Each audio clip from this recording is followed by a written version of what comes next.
The Evil Dead franchise continues to build tension around the new installment titled Evil Dead Burn, which is gradually revealing more details and increasing interest in the project.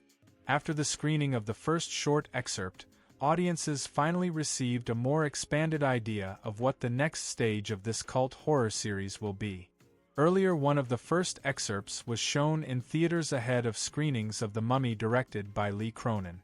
This screening became an important step in expanding the overall Evil Dead universe. At the center of the story is a heroine played by Suhaila Yaqub.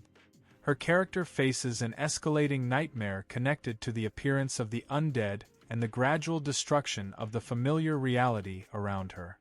The new installment brings back one of the key elements of the franchise, the Necronomicon book, which traditionally becomes the source of evil and the catalyst for the events that unfold. At the same time, the story does not directly continue the line of the previous film Evil Dead Rise, but offers a standalone narrative with new characters and circumstances. The plot revolves around a woman who has lost her husband and is trying to find comfort in the home of her relatives located away from outsiders.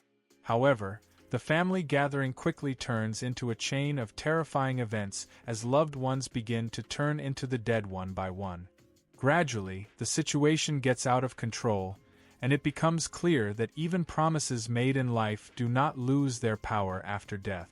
The story emphasizes hopelessness and the growing pressure within a closed space where there is almost no escape. The project is directed by Sebastian Vanacek, known for his work in Fested. He also co-wrote the script together with Florent Bernard.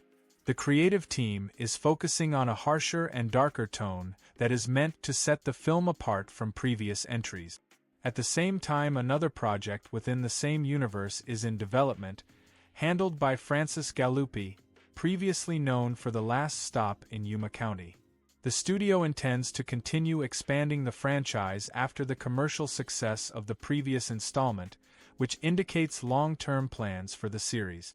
The release of Evil Dead Burn is scheduled for July 9. The project is positioned as one of the most brutal and uncompromising films in the entire history of the franchise, emphasizing the creator's intention to intensify the horror component and take the story to a new level.